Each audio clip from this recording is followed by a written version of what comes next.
õnnistatud küünlapäeva, issanda templisse toomise püha ja õnnistatud Tartu rahulepingu aastapäeva. Meie koguduse liikmetele soovin ka õnnistatud koguduse aastapäeva.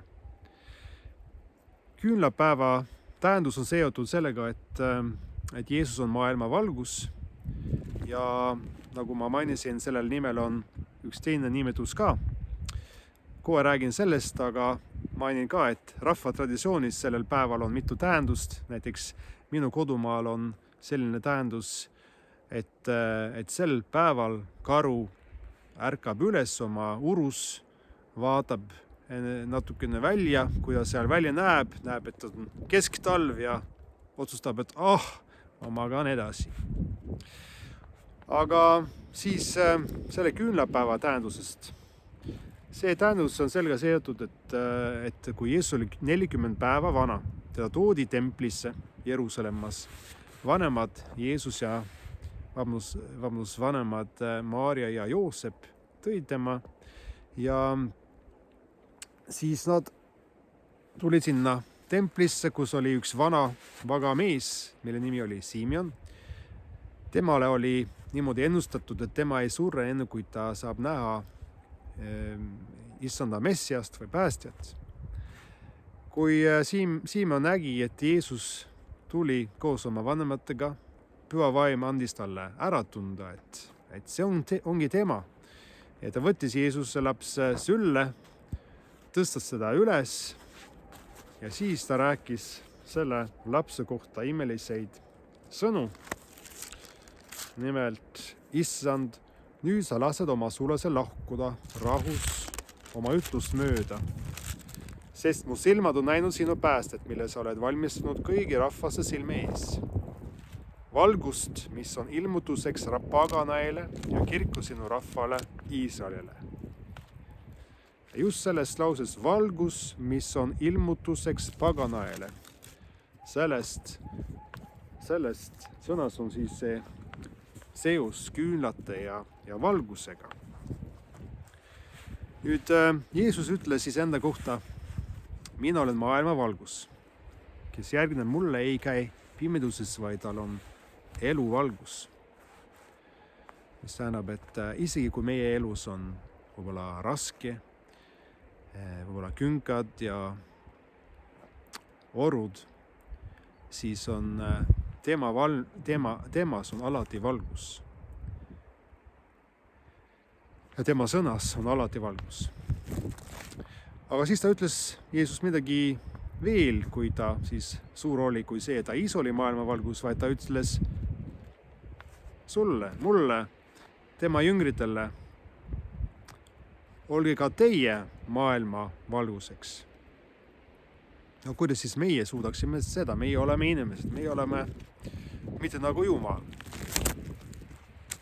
Patused inimesed.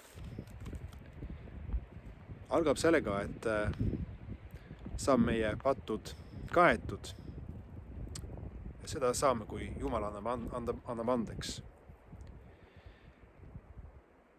Edasi läheb see selle kaudu, et me särame mitte iseenda valgusega eelkõige, vaid Jumala valgusega.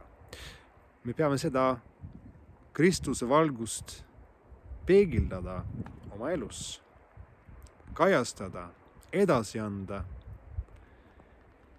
Ja siis saab võrrelda sellega, kuidas kuu särab taevas kesktalvel. Kuu iseeneses ju sellest ei paista mingi valgust välja iseenesest. Tähendab, ta ei ole nagu päike. Iseeneses on ta täitsa ilma valgustuseta. Aga tänu sellele, et ta suudab peegeldada päikesse valgusse, siis ta särab, nii et näeb välja nii, et ta on nagu väike päike. Norras on üks väike linn nimega Rjukan. See on selles piirkonnas, Telemargi maakonnas, kus mina teenisin pastorina mitu aastat, enne kui ma Eestisse tulin. Ja seal selles linnas on nii, et päike paistab ainult 7 kuud aastas.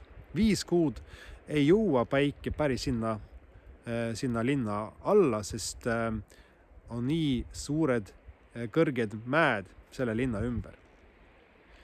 Siis ükskord tuli, sai üks mees üks mõte, et mis siis, kui me ehitame päikesele peegli ja paneme niimoodi, et see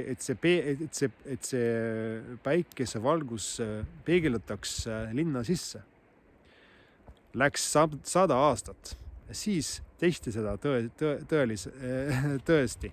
Nii, et mõni aasta tagasi pandi seda peeglit sinna mäe küljele, nii et ta peegeldab päikesevalgust linna sisse ja Rjuukani turg on isegi kesktalvel.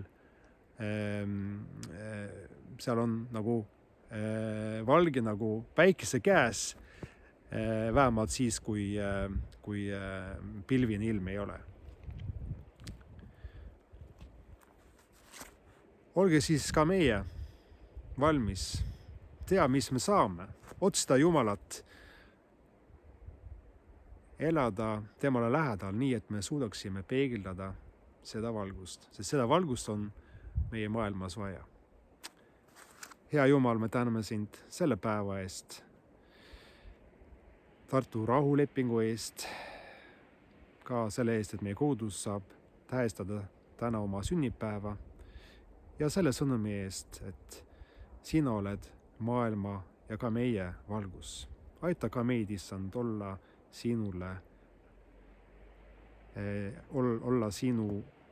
elada sinule auks ja särada, edastada sinu valgust. Aamen. Issand, õnnistagu sind ja hoidku sind. Issand, lasku oma peale paista sinu peale, olgu sulle armuline. Issand, tõsku oma peale sinu üle ja andku sulle oma rahu. Isa, Poja ja Püha Vaimu nimel. Aamen.